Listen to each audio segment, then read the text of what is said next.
A paz do Senhor, meus queridos, a paz do Senhor, minhas queridas, a paz do Senhor para todos que estão conectados nesse canal abençoado.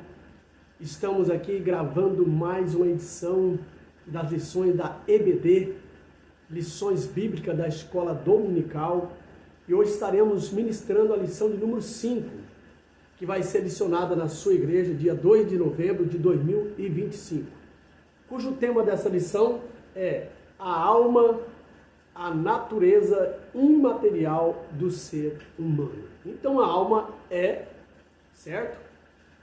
A natureza imaterial do ser humano, ok? Invisível, ok? Essa lição, ela tem por texto áureo Mateus 10 e 28.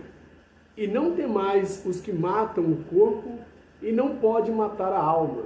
Temei antes aqueles que pode fazer perecer no inferno a alma e o corpo. Quem é esse? Quem pode matar o corpo é o homem, não devemos temer ele. Mas quem pode, fazer perecer no inferno o corpo e a alma, quem será? Esse nós devemos temer, é Deus. E para temer ele é obedecer a sua palavra e estaremos tudo de bem com ele, ok? Essa lição, ela é um seriado, né? A nossa lição é um seriado de 3 lições. O tema dessa lição, o corpo, alma e espírito, a restauração integral do ser humano para chegar à estatura completa de Cristo. Então, estamos estudando escatologia. E como diz, toda a matéria tem intrínseco, nelas, uma parte das 10 matérias bíblicas. Então, na antropologia, nós vamos ver pneumatologia, intrínseca nela, soteriologia. Então, mas a especificidade é a antropologia, tá ok? Então nós vamos hoje ver a natureza da alma, a parte imaterial do ser humano, ok? Verdade prática.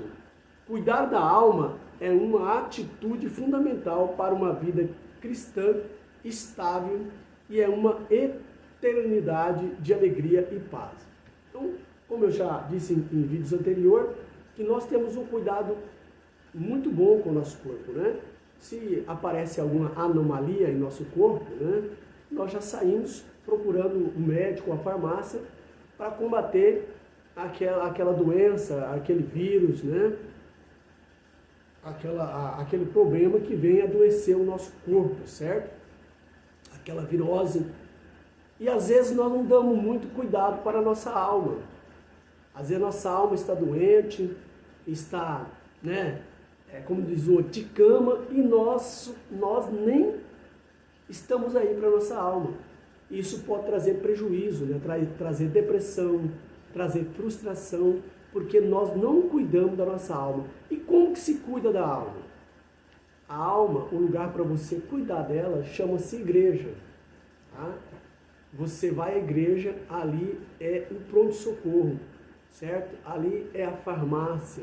Ali é o local onde você vai receber os cuidados da sua alma através da palavra de Deus. Homens de Deus transmitindo, pregando a palavra e dando a receita, lendo o manual, receitando o remédio para que a sua alma vá bem, certo? E o remédio é esse, é obedecer a Deus, andar nos seus mandamentos, cumprir a sua palavra, e a sua alma vai então receber a cura, vai receber o milagre. É na igreja de nosso Senhor Jesus Cristo. É ali que você cuida da alma, certo? Como você vai numa farmácia, em um hospital para cuidar do seu corpo, você tem que ir à igreja para cuidar da sua alma. E ali Jesus disse: vinde a mim todos que estáis cansados e oprimidos, e eu vos aliviarei. Só ali tem descanso para a sua alma, certo? Nada, ninguém pode dar descanso para a sua alma a não ser Deus. Então procura uma igreja, comunga com Deus, certo? Leia a Bíblia, obedeça a palavra de Deus. Se você não acredita, aceita Jesus como Salvador e a sua alma vai ter saúde, certo? Ela vai levantar dessa cama e vai ter ânimo para adorar o Deus Todo-Poderoso, ok? Nossa leitura bíblica em classe, meus queridos, está em Gênesis, capítulo 1, versículo 27 ao 28.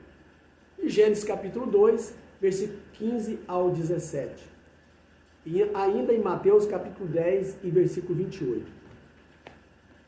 Gênesis capítulo 1, do verso 27 e o verso 28.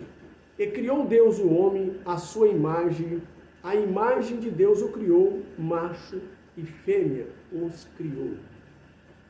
E Deus o abençoou, e Deus lhe disse: frutificai e multiplicai-vos, e enchei a terra, e sujeitai e dominai sobre os peixes do mar, e sobre as aves dos céus, e sobre todo animal que se move sobre a terra. Gênesis 2, versículo 15 ao 17. E tomou o Senhor Deus o homem e o pôs no jardim do Éden, para o lavrar e o guardar. E ordenou o Senhor Deus ao homem, dizendo: de toda a árvore do jardim comerás livremente, mas da árvore da ciência do bem e do mal, dela não comerás, porque no dia que dela comeres, certamente morrerás. E Mateus 10, nós temos aqui então uma advertência: e não temais os que matam o corpo, e não pode matar a alma. Temei antes aquele que pode fazer perecer no inferno a alma e o corpo. Então nós vemos claro aqui, irmão, Deus cria o homem com carinho, certo? E faz para ele, planta ele no Éden, um jardim, para ele estar ali cuidando, sem problema nenhum, com saúde, com comunhão com Deus.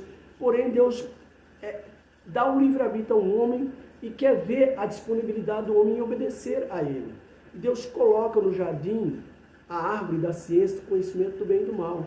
O homem tinha acesso a todas as frutas que tinha no jardim. Poderia comer de todas as árvores. Porém, dessa, Deus queria que eles obedecessem, porque se eles obedecessem, eles morreriam. Era uma árvore que não poderia comer, que tiraria a inocência deles. Ele teria conhecimento do bem e do mal. Até então, eles eram inocentes de tudo isso, mas eles desobedecem a Deus e comem do fruto, e agora são-lhe abertos os olhos carnais, e eles veem que estão nus. E aí a moral do homem se torna imoral. Ok? Aí precisa da providência de Deus. Aí, após o homem ser expulso da sua casa, que é o jardim que Deus criou para ele, algo maravilhoso, né? Abençoado, eles são expulsos por causa do pecado que eles cometeram. Agora eles saem, né, para lavar a terra, e a terra agora, no jardim não tinha isso, mas na terra agora, animais peçonhentos, né, animais ferozes, a terra ia produzir espinhos, cardos, porque o homem desobedeceu a palavra. E como eu disse, o homem ia trabalhar e ganhar o seu sustento com o suor do teu rosto, e a mulher ter dores, né, de parto para ter os seus filhos. Então esse foi o castigo e posteriormente a morte, né, física, e se não aceitar Jesus, a morte, né, espiritual, que é a segunda morte, a separação de Deus. E aí Deus dá essa advertência, após o homem pecar e ser lançado fora do jardim por causa de desobediência, ele diz: olha, não temeis os que matam o corpo. Quem? Os homens, né? E não pode matar a alma. Mata o corpo e não tem como fazer mais nada, pronto, certo? Mas temei antes aquele que pode fazer perecer no inferno a alma e o corpo. Por que Deus está dizendo isso? Para que o homem, né, não peque contra ele. Que agora ele venha aceitar a Cristo e ser obediente, para ele não perecer no inferno, tanto a alma como o corpo. Certo? Então o temor aqui não é aos homens, o temor aqui é a Deus. Para que nós garantimos a nossa salvação obedecendo a sua palavra. Uma vez que nós perdemos no Éden, né, a nossa vida eterna. E agora, para nós garantirmos a nossa vida eterna, temos que aceitar a Jesus e obedecer a palavra. Como no jardim, ele tinha que obedecer, mas como desobedeceu, perdeu a vida eterna e foi expulso do melhor lugar do mundo. Tá? Perdeu o melhor Deus e perdeu, né, a sua vida eterna. E agora, para nós restituirmos, temos que aceitar Jesus, porque Deus nos amou de uma tal maneira que deu seu único Filho, para que todo aquele que nele crê não pereça, mas tenha a vida eterna. Então tem que aceitar, e certamente obedecendo a sua palavra, nós vamos voltar, né, a esse paraíso perdido. Ok? Que Deus abençoe vocês. Vamos continuar então na nossa lição. sem mais demoras, sem mais delongas, sem perca de tempo, para que esse vídeo fique bem, né, favorável, não extenso demais, para que você tenha paciência de ficar conosco até o final desse vídeo. Não saia daí. No final nós temos aí uma oração poderosa para Deus curar alguém que está enfermo na sua família, abençoar suas finanças, certo? E acima de tudo, se alguém está desviado, restaurar sua vida espiritual novamente, aceitando a Jesus e voltando para a casa de Deus. Então, na introdução da nossa lição, na primeira lição, apresentamos um conceito preliminar da alma, demonstrando seu lugar na tríplice constituição do homem, né? Vimos que junto do espírito e inseparável dele, a alma compõe a parte imaterial ou espiritual do ser humano, que o torna uma pessoa criada à imagem de Deus. Nesta lição buscaremos nos aprofundar no conceito e na distinção da alma, estudando os seus atributos e sua importância no relacionamento com Deus e com o próximo. Então nós vimos nas aulas anteriores, né, a tríplice constituição do corpo humano: corpo, alma e espírito. Estudamos sobre o corpo, agora estamos estudando sobre a alma e posteriormente vamos também entrar no estudo sobre o espírito. Então estamos agora dissecando, né, essa tríplice, né, constituição. Primeiro o corpo, né, na lição passada, agora nós vamos secar a alma, certo? Vamos ver quais são os atributos da alma, como são os sentimentos dela, né? Como a sua posição, qual o seu papel, né, nessa tríplice constituição que é a unidade do corpo, alma e espírito, ok? O corpo, parte física, a alma e o espírito, parte imaterial, ok? Então, por isso são três, né? A parte imaterial, duas, e a parte física, uma, corpo, e aí alma e espírito, ok? Depois de ter dito isso, vamos então ao primeiro tópico da nossa lição, que nós fizemos um resumo maravilhoso para trazer para vocês subsídios, né, abençoado, para você aprender mais nessa lição abençoada, ok? Então vamos ao nosso subsídio, nessa lição maravilhosa, entrar no conteúdo, né, melhor dizendo, para que você tenha um conhecimento mais profundo sobre a alma, porque estamos estudando sobre essa segunda parte do ser humano, a segunda parte dessa constituição.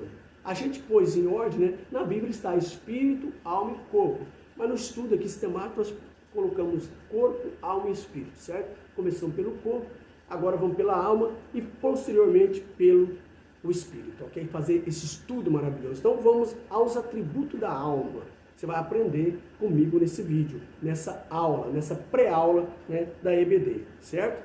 Na teologia sistemática, a alma possui como atributo a imortalidade. O fato de ser um princípio espiritual e imaterial, sua substância independe do corpo, embora unida a ele e capacidade de união com Deus. Então a alma ela é independente, embora unida ao corpo, ok? E capacidade de unir com Deus. Então vai depender da vontade da alma, né? Porque a fonte, né, a sede do nosso sentimento, das nossas emoções, da nossa volição, ou seja, da nossa vontade, está na alma. E se nós aceitarmos, a nossa alma aceitar a Deus como Salvador, a Jesus Cristo, então nós temos essa capacidade de unir com Deus. É nós que decidimos, chama-se livre-arbítrio. Tá? Mas você tem que decidir, e o Espírito Santo trabalha através do seu Espírito, que é a porta de entrada para Deus trabalhar na sua vida, e aí a sua alma, o seu corpo será, né, santificado para a glória de Deus e terá comunhão com Deus. Né? Esse é o meio, ok?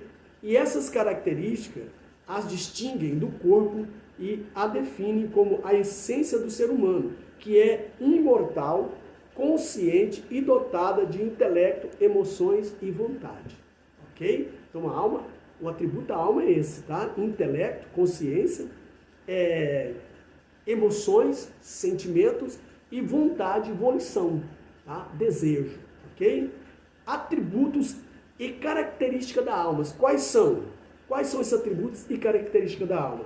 imaterialidade, imortalidade, a alma é considerada uma substância não física, imaterial e que não pode morrer, continuando a existir após a morte do corpo.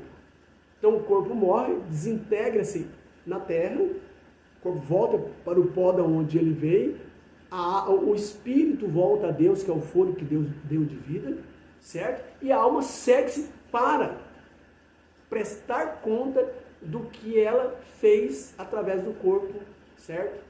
E do espírito. Então ela vai prestar conta. Então a alma segue-se, ela não morre. E ela segue-se consciente. É só vocês lerem lá em Mateus, né? Capítulo 16, se não estou equivocado, aonde fala, né, do rico e o Lázaro.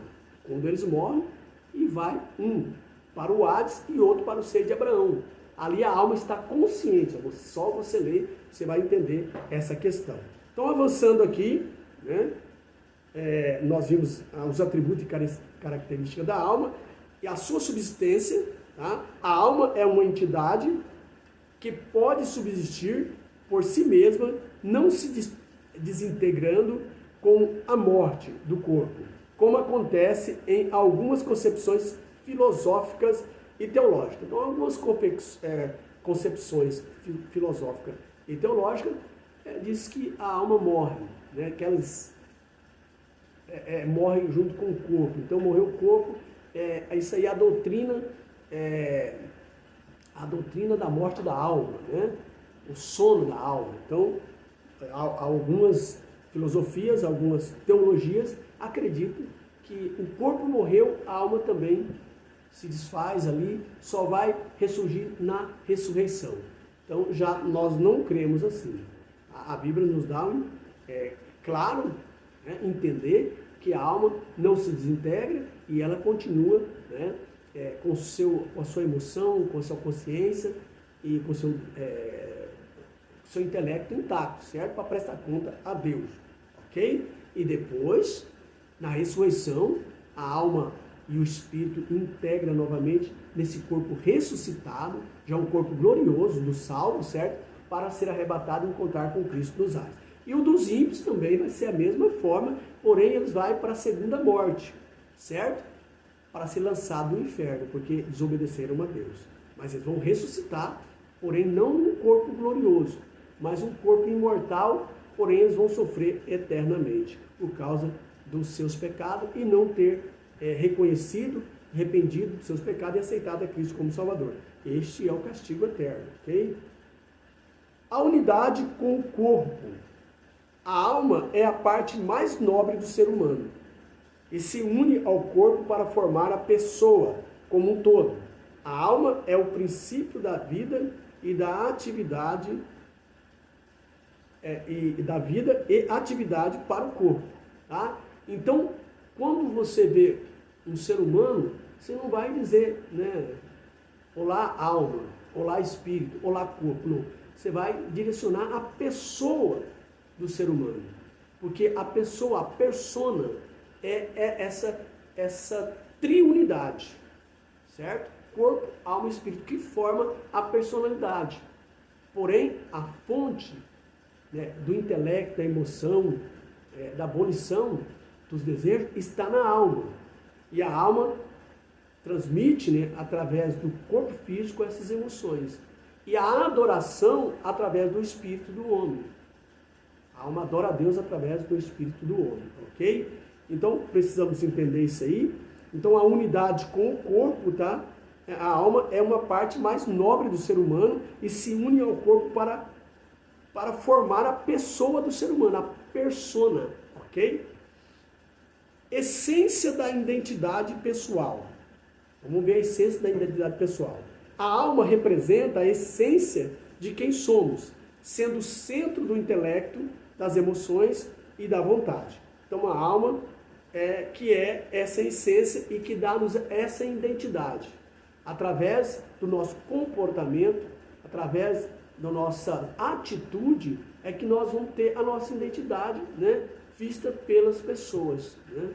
Se você é colérico, né, melancólico, se você é fleumático, se você é sanguíneo, essa vai ser a sua identidade. Uma pessoa, né, severa, uma pessoa mansa, né, uma pessoa que sabe conversar. Então, aí vai ser a sua identificação através, né, das emoções, através do intelecto, através da volição, né, e da atitude da sua alma. Então, ela é a essência da identidade pessoal do ser humano.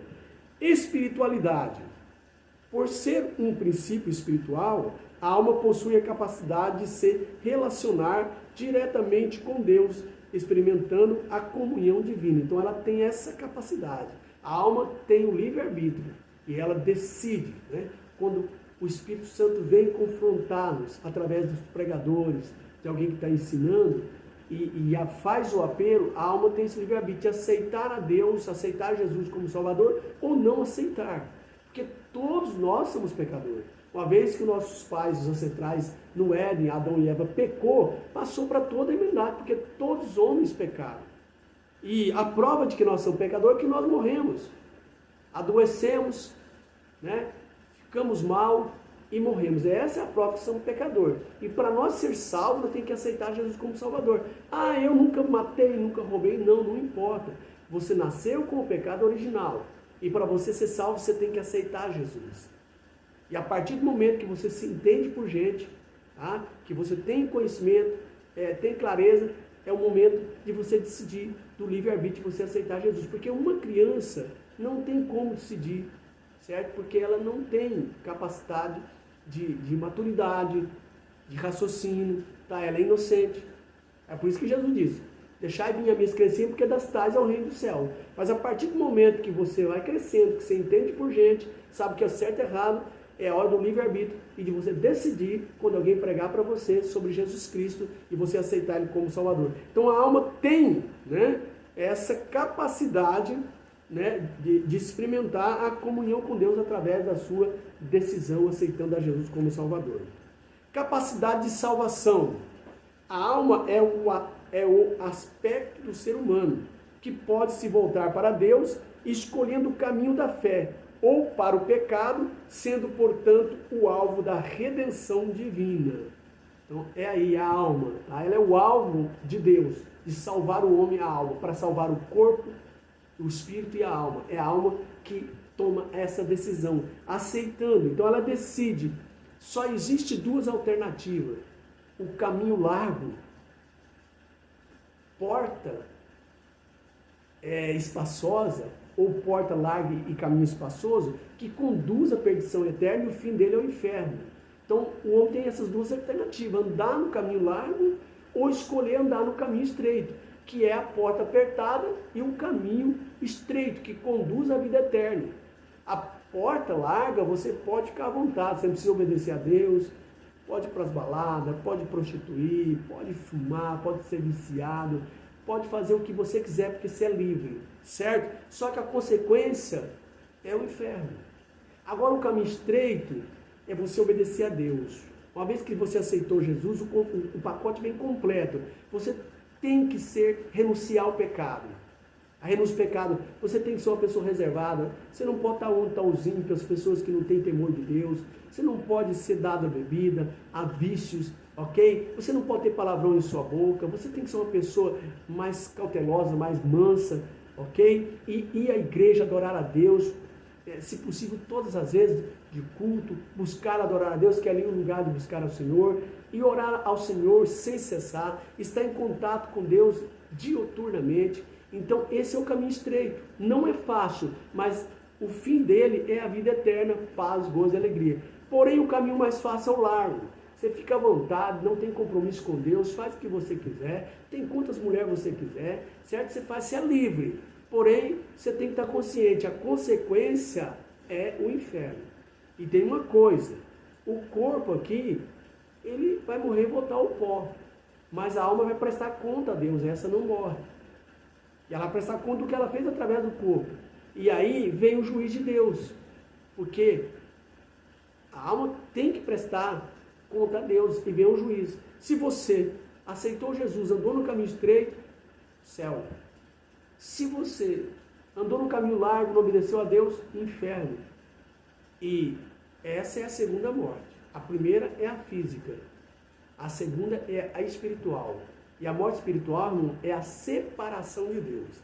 Se aqui você tem, né, uma oportunidade de estar com Deus, de estar com as pessoas, né, nessa comunhão, você não está sozinho, mas quando você morre, a solidão é eterna se você morrer sem Deus. Tá? Jesus falou mais no inferno, no livro de Mateus, do que do céu, dado o perigo que ele é.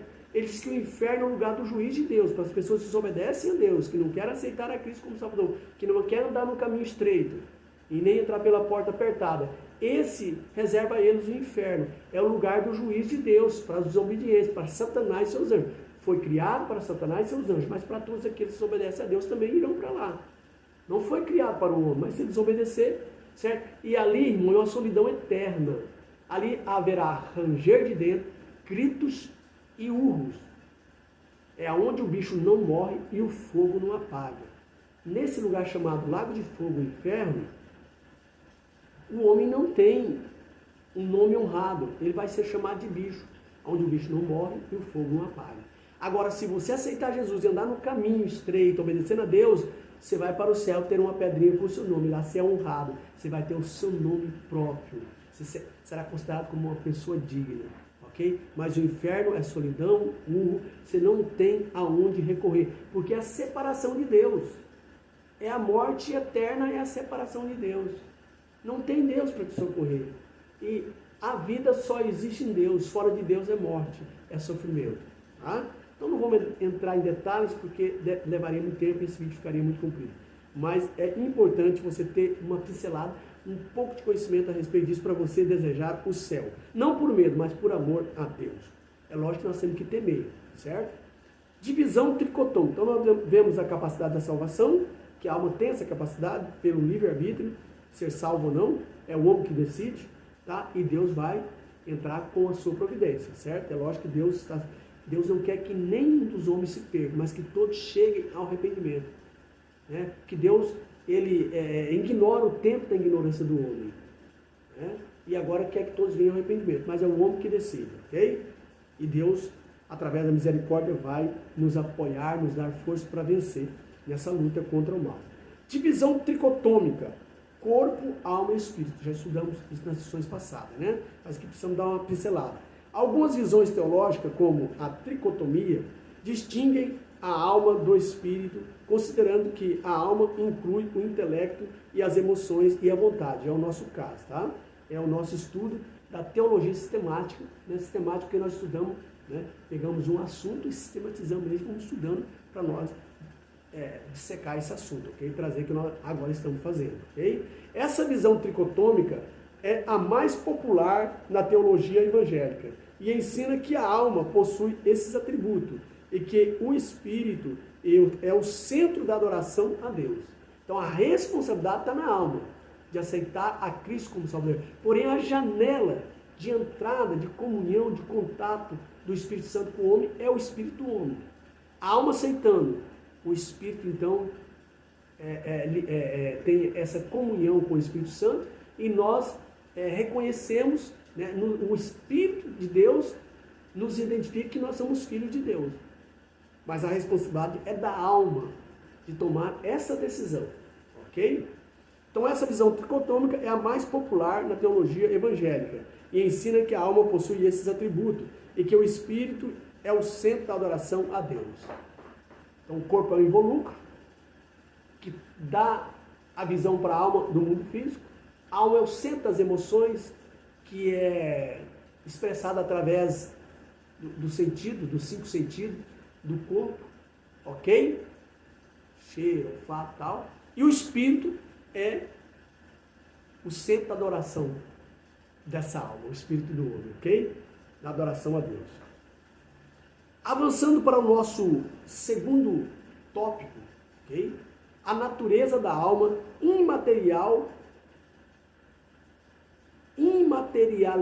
a natureza da alma agora 2 pontos, imaterialidade e imortalidade, é o que nós vamos ver agora, certo? Na teologia sistemática que nós temos aqui, né, esse estudo é sistematizado. Na teologia sistemática, a natureza da alma é geralmente entendida como imaterial e imortal, em contraste com o corpo físico mortal. Tá? O corpo é mortal, mas a alma é imortal. Ok? A alma, sendo a essência espiritual do ser humano, sobrevive à morte do corpo e continua a existir em um domínio espiritual, sendo o corpo um instrumento temporário para a vida na Terra. Então você vê isso aí, meus queridos, que o homem, né, ele vive hoje com tanto recurso de antibiótico, o avanço da medicina. Nós vivemos até 80 anos, tem alguém chegando até 100 anos, né? Antes o homem morria mais cedo, né, por 60, né, até morrer. Só viveram muito no início da humanidade. Tem pessoas, Metusalém viveu 900 anos, né? Outros viveram menos um pouco, mas viveram bastante, por causa do começo da humanidade. Agora, por causa do pecado, passou para 120 anos, aí depois caiu para 70. Ou quem passa de 70, chega a 80 é cansaço e fadiga, né? A velhice toma conta, certo? Então, mas o homem está vivendo mais. Então, porém, esse corpo é passageiro. Ele morre. Esses dias eu era jovem, já estou com 60 e poucos anos. Daqui um dia o corpo desaparece, tem que voltar para o pó, mas a alma continua. Esse que é o problema. Você vê tantos bandidos, tantas pessoas, juízes, né, julgando conforme a sua maldade, fazendo juiz, tendo 2 pesos e 2 medidas, né? Você veja isso e ninguém pode parar, certo? Você veja tanta maldade, tanta impunidade, né? Absorção de pessoas que não deveria estar presas, estar solta, porque o juiz julga mal, entende que ele deve fazer isso, e outros que deveria ser inocentado, estar preso, né? Nós vemos tudo isso, irmão. E aí a gente fala assim, por que Deus não entra com providência e trata com essa pessoa? Calma. Nós vivemos no tempo temporal. Você tem tempo para almoçar, hora para jantar, você tem hora para trabalhar, hora para dormir. Nós vivemos no tempo cronos. Tá? Esse tempo, ele é o tempo temporal. Porém, Deus vive no atemporal, no tempo kairos. Para Deus não existe fim nem começo. Tá? E Deus não tem princípio nem fim, Ele é. Deus não existiu, Ele é. Quem existiu foi nós e os anjos. Porque quem existiu foi criado. O inimigo da nossa alma também foi criado. Mas Deus não existiu, Ele é. Você não consegue encontrar um princípio de Deus, porque Ele é Deus. Porque se Ele existisse, Ele deixava de ser Deus. E nós não sabemos tudo de Deus porque Ele é Deus. Porque o dia que nós sabemos tudo de Deus, Ele deixa de ser Deus. Então Ele é Deus porque Ele é. Tá? Ele não foi criado. Dá nó na cabeça, mas Ele é Deus. Nós temos que só obedecer. Ok? E entender aquilo que Ele revela para nós. Então, fique em paz. Porque a alma não morre. Essas pessoas má que aqui faz, desfaz, apronta e não tem punidade para ela é impune, brindada, né? Ela comete um erro e ninguém prende e ela está aí, está fazendo e desfazendo e não tem castigo para ela. Calma, ela vai viver só 70 anos, essas pessoas más que fazem injustiça, como Hitler fez, como Mussolini, quanto outros grandes fizeram, mataram milhões de pessoas. Calma, essas pessoas elas vão viver 70 anos, porém suas almas vão prestar conta para Deus, e Deus é eterno, então vai haver um tempo de julgamento. Essas pessoas vai ter que reintegrar novamente, vai ter que voltar ao seu corpo, ressuscitar, e vai para o juízo final. E aí, aonde a giripoca pia no adágio popular. É uma brincadeira, que não é brincadeiras à parte. Aonde a coisa vai ficar feia. Porque essas pessoas vão ser julgadas. E elas vão ter que reconhecer o que elas fizeram de errado. Então, se Deus não tratar nessa vida, fique tranquilo. na ressurreição dos mortos, quando ressuscitar os ímpios, serão julgados. E nós estaremos presentes para ver o julgamento dessas pessoas que fizeram tanto mal e ficaram impunes. Mas diante de Deus, o justo juiz, nada passa sem impune. Tudo será, né, tratado conforme aquilo que eles fizeram, a maldade que eles fizeram, o livre-arbítrio que eles teve de ser mal. Então Deus vai tratar com eles. Então fica tranquilo. Parece que Deus não está nem não. Deus, ele é eterno. E o homem é de 70 anos. Mas a alma dele não morre. Vai ter que prestar conta um dia com Deus. Daqui 1000, 3000, 4000, não importa. O ser humano, a sua alma vai prestar conta com Deus. Ele vai ter que estar na presença do Todo-Poderoso. Ele disse que na grande tribulação as pessoas vão pedir para que os montes caiam sobre elas por causa da presença do Todo-Poderoso, por causa das suas culpas. Então, irmão, vale a pena você ser fiel, porque ninguém escapa dos olhos de Deus. João viu os olhos como chama de fogo. Isso significa da sua onipresença. Ele vê tudo, ele está em todos os lugares. Ok? João viu ele com uma veste branca e talar, comprida, a sua santidade e dignidade. João viu sair da boca dele uma espada de 2 gumes. Ele é juiz de toda a terra. Ok? A sua voz era como voz de muitas águas. Né? Só ele tem a autoridade sobre todas as coisas. Olha só como João vai tendo visão do Senhor Deus. Os seus pés eram como latão reluzente, que foi passado pela fornalha mais de 7 vezes. Equilíbrio, onipotência, tá? Mostrando o Cristo ressuscitado, poderoso, invencível, tá? Que vai julgar as pessoas más. Ok? Hoje ele é nosso advogado, mas depois do milênio, nos anos futuros, ele será o nosso juiz em Apocalipse. Ok? Ele vai julgar os maus. Ok? E vai, lógico, né, dar o paraíso para aqueles que obedecem à palavra de Deus. Porque aquele que vencer, diz ele que sentará juntamente com ele no trono de Deus. Vai comer da árvore da vida. Vai ver eternamente. Ok? Então tem tudo isso, irmão. Então fica tranquilo, porque Deus sabe trabalhar. Se a pessoa má não é punida agora, mas fica tranquilo, Deus vai punir ela, porque nada passará, certo? Aos olhos de Deus. Nada se furta aos olhos de Deus. Ele vê todas as coisas. E ele vai entrar em juízo com as pessoas que não obedeceram, que maltrataram e mataram milhões de pessoas inocentes, certo? Vai ser tratado com Deus. Então, nós temos aqui a alma sendo a essência espiritual do ser humano, sobrevive à morte do corpo e continua a existir em um domínio espiritual, sendo o corpo um instrumento temporário para a vida na terra.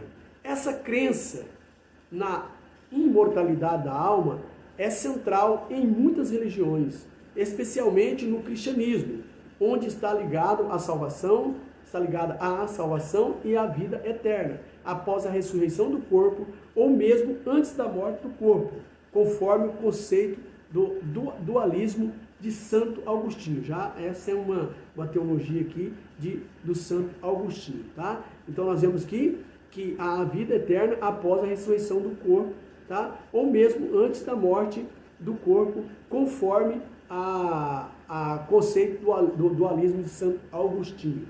Okay? Então, é tudo isso que eu estou trazendo para vocês verem, né, a respeito que nós estamos secando, estudando sobre a alma. Então, o homem, né, terá que prestar conta. É importante nós sabermos disso, tá? Imaterialidade da alma. A essência espiritual. A alma é considerada uma entidade não física, que não é composta de matéria e não pode ser reduzida a uma atividade biológica ou a um processo material. Então não se pode, né, aplicar a injeção na alma. Né? Você não pode fazer um processo material como faz com o corpo, né? Faz consulta e tal, não. A alma, quem pode, né, tratar da alma, que pode sarar a alma, que pode dar remédio para a alma, é só Jesus Cristo. Só Ele. Vinde a mim todos que estáis cansados e oprimidos, e eu vos aliviarei. Só ele não existe, né? Então o corpo ainda trata, mas quem trata da alma é o Senhor Jesus, porque ela não é biológica, né? Então esse processo material não funciona na alma, certo? Então vamos lá. A origem e função. A origem da alma e a sua função. É a força vital que anima o corpo, mas também possui uma vida interior própria, capaz de conhecer e amar. Então a alma, ela é esse vigor, né, que anima o corpo, mas ela possui vida própria, tá? Interior, próprio, capaz de conhecer e amar, que é o homem interior. Embora o homem exterior se corrompa, nós ficamos velhos, né? E fraqueza mental, mas o homem interior, ele se renova a cada dia, é a nossa alma. Se renova em Cristo Jesus, é lógico. Que a alma sem Cristo, ela também vai deteriorando. Ela vai se desfazendo, vai envelhecendo, tá? Mas aqueles que amam a Cristo e obedecem, a cada dia esse homem interior vai se renovando. Porque o homem que não obedece a Deus, que não aceita Cristo Salvador, ele morre espiritualmente. E praticamente a sua alma fica adoecida. Ela vai envelhecendo. Mas o homem que aceita Jesus e busca Deus, o seu homem interior, que a alma vai renovando a cada dia e não envelhece, sempre está novo e na velhice ainda darão frutos, ok? A origem e a função da alma, já falamos. A imortalidade da alma, sobrevivência após a morte, tá? Então aí, essa é a imortalidade da alma. Ao contrário do corpo que se corrompe com a morte, a alma se retira para outro lugar e não é destruída. Então veja bem, a alma, o corpo desaparece. Ele vira poeira, vai para o pó, é enterrado, vira poeira e desaparece. Mas a alma vai para outro lugar e continua. Qual é esse outro lugar? Existe dois, que nós vimos no caso do Lázaro e do rico. Um morreu, os dois morreram. Um era rico demais e o outro era pobre demais, mendigo, né? Mas um temia Deus e o rico não temia. Não é questão de riqueza nem de pobreza. É que um temia Deus e o outro não temia. Outro tinha o seu Deus como a riqueza. E o outro, por ser pobre demais, não blasfemava, mas tinha Deus, né, para te ajudar, para te conseguir, né, sobreviver, certo? Embora pobre demais. Mas a morte igualou os dois. Porque a morte não faz acepção de pessoa. Não é porque eu sou rico que eu não vou morrer. E não é porque eu sou pobre que eu vou morrer, que só eu vou morrer. Não. A morte iguala os dois. Morre o rico e morre o pobre. E aí, se o rico não pôs a sua confiança, a sua adoração a Deus, o seu destino é a sepultura, é o Hades. E se o pobre colocou a sua confiança, mesmo pobre, né, mendigo, como nós vemos na Bíblia, em Deus, ele foi levado para o Seol, para o seio de Abraão, que significa lugar de conforto, paraíso. Tá? Então, a alma continua nesses lugares celestiais, nesses lugares espirituais, melhor dizendo, né? Nessa dimensão espiritual. O corpo desaparece, mas a alma continua, porque ela vai ter que prestar conta a Deus um dia, quando nós ressuscitarmos, tanto os salvos como os não salvos, certo? Para prestar conta a Deus. Os salvos serão arrebatados para a glória, em um corpo incorruptível, como diz a Bíblia, e os não salvos, que vai ser a segunda ressurreição, será lançado no inferno.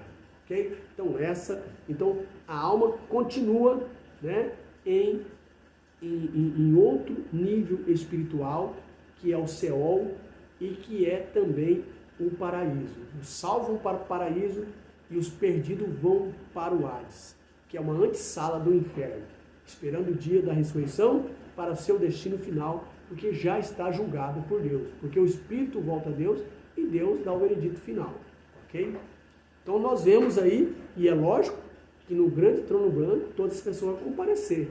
O céu vai se enrolar como papel, certo? E todos ficarão suspensos no ar em um grande trono branco para julgar, para fazer o julgamento. A igreja estará ali. Não vai haver absorção, vai ser julgamento para as pessoas de grandes e pequenos que não obedeceram a Deus. E será lançado no lago de fogo junto com Satanás e seus anjos. ok? Então, a alma continua, né? O corpo vai para o pó, certo? Ela continua subsistindo. Vida eterna. A imortalidade da alma implica uma continuidade de existência após a morte física, com a esperança de uma vida eterna em domínio espiritual. Ressurreição do corpo.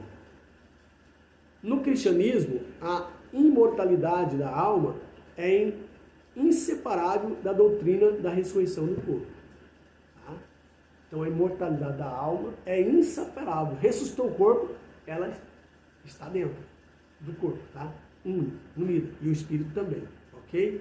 A alma, embora possa existir separada do corpo, tem sua plenitude na sua união com o corpo.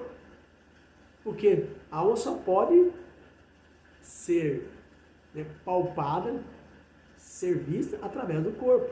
Por isso que é essa unidade, tá? Quando morre, ela se separa.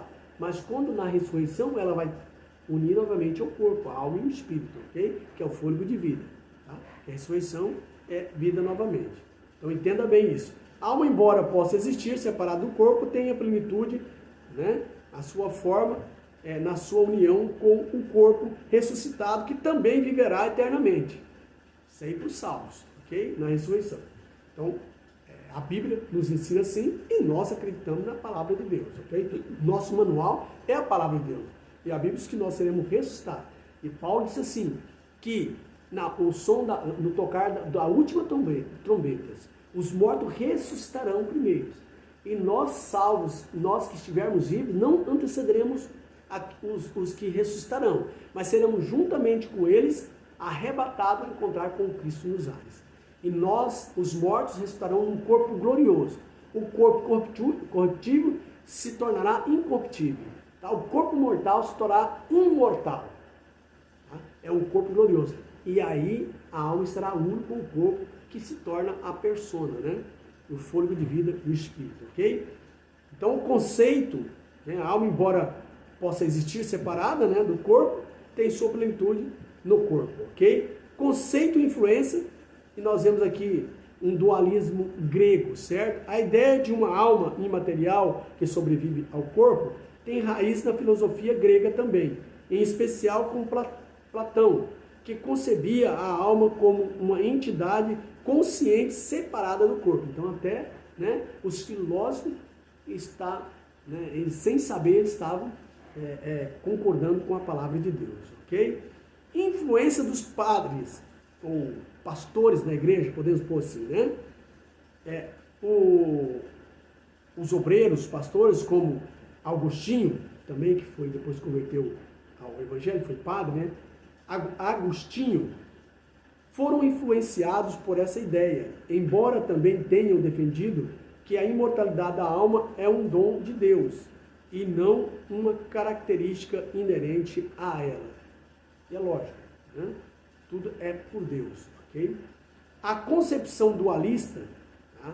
Na concepção dualista, a alma é vista como uma parte distinta do corpo, mas ainda assim relacionada a ele, de forma que o homem seja uma combinação de alma e corpo, ambos destinados à eternidade. Então, o corpo também vai para a eternidade, porém transformado, certo? Esse corpo corruptível não vai entrar na eternidade, ele vai ser transformado, porque o sangue também não entra, né, não herdará a eternidade, mas será transformado em um corpo glorioso e seremos parecidos ou seremos iguais aos anjos, tá? Semelhante a Cristo, ok? A concepção dualista já lemos, né?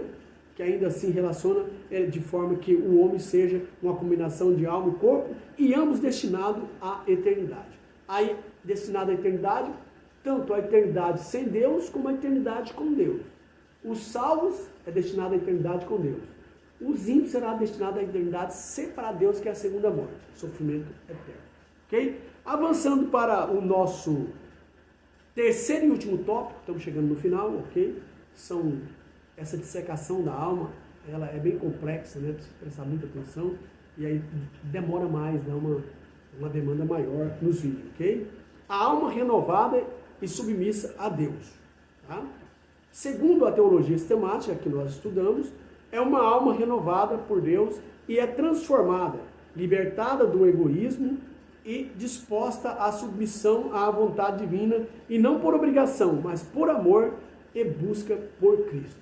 Então Deus não quer ninguém submissa a Ele, adorando Ele, por obrigação, por medo, mas por amor, né? E a vontade de buscar a Cristo, de aceitar a Cristo como Salvador. Então Deus quer nós voluntariamente fazendo isso, certo? Não é por opressão, não é por medo, mas é por amor, porque Deus é amor, ok? Essa renovação, que é um processo de forjar o caráter à semelhança de Cristo, capacita o indivíduo a viver uma vida de humildade, serviço e aceitação da autoridade de Deus, que se manifesta na obediência à sua palavra e no conhecimento da sua ação em todos os aspectos da vida.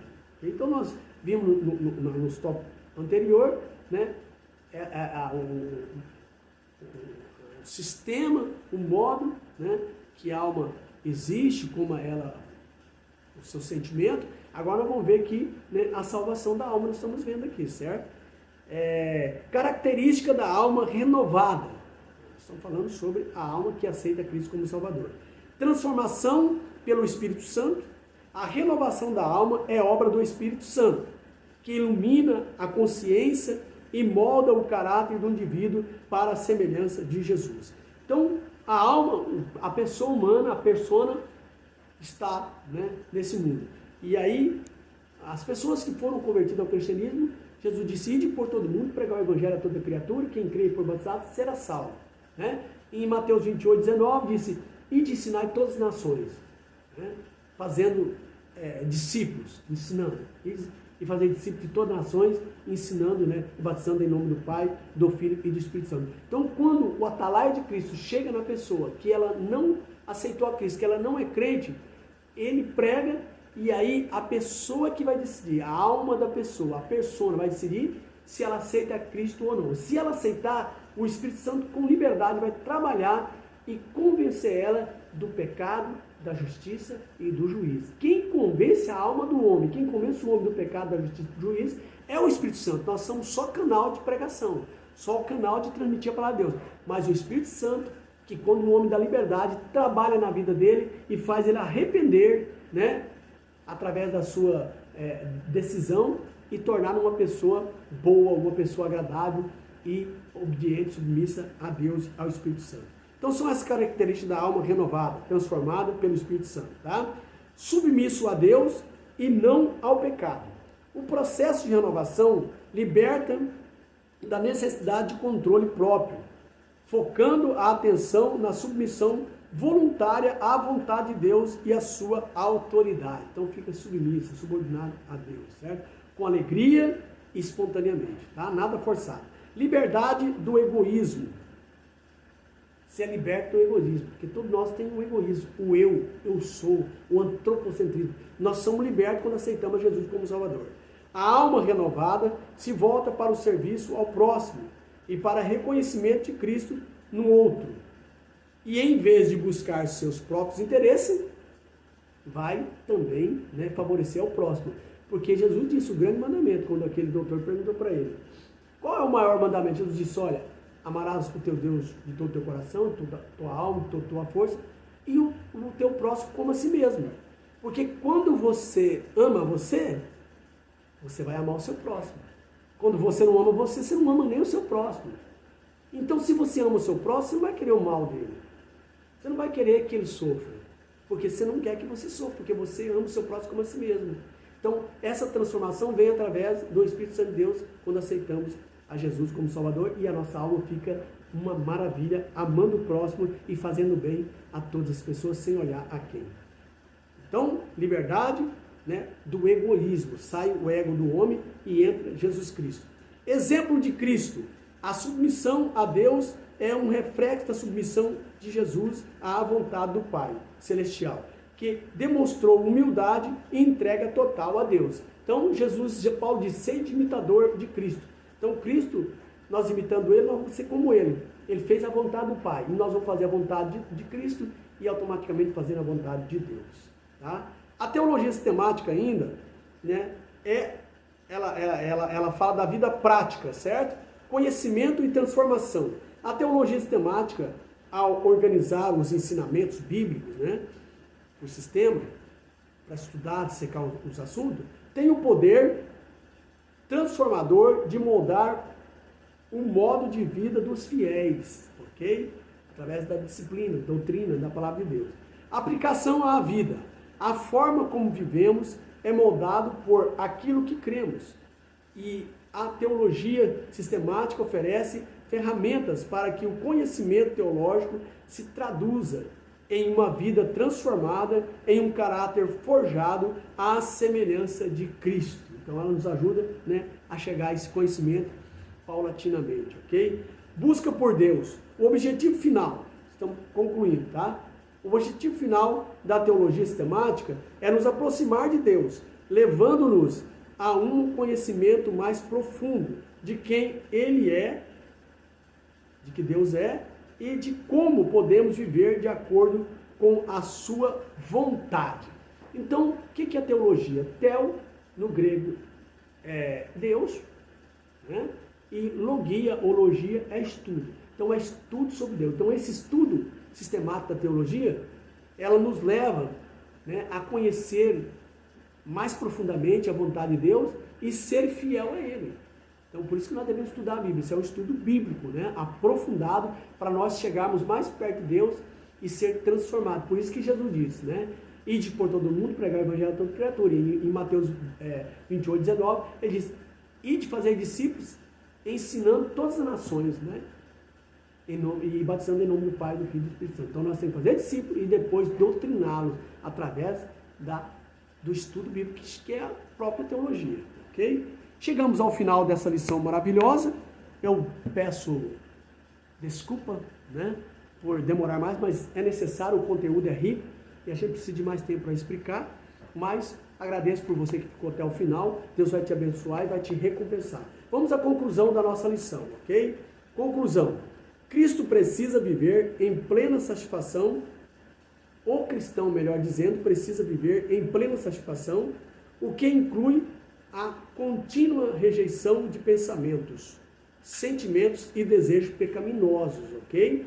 Mantendo puro a sua alma. 1 Pedro 1 e 22. 1 João 1 e 7. Atribui-se a Lutério a frase que diz: não podemos impedir que os pássaros voem sobre as nossas cabeças, mas podemos impedir que eles façam ninhos sobre elas. Então não podemos impedir que um passarinho voe sobre a nossa cabeça, mas podemos impedir que ele faça ninho sobre ela, sobre a nossa cabeça, entendeu? Então pensamentos maus, pensamentos ruins, pecaminosos, tem que ser lançado no mar do esquecimento. E só o homem consegue isso sendo, né, tendo o Espírito Santo dentro dele, que o Espírito Santo vai trabalhar e vai dar santidade, vai nos ajudar a santificar cada dia. E santificando, os pensamentos ruins, os pensamentos pecaminosos vai ser lançado fora, porque o que habita em nós é o Espírito Santo de Deus e nós seremos uma nova criatura. E em 1 Coríntios 5,17, aqueles que estão em Cristo, né, todos aqueles que estão em Cristo serão novas criaturas. As coisas velhas se passaram e eis que tudo se fez novo. Né?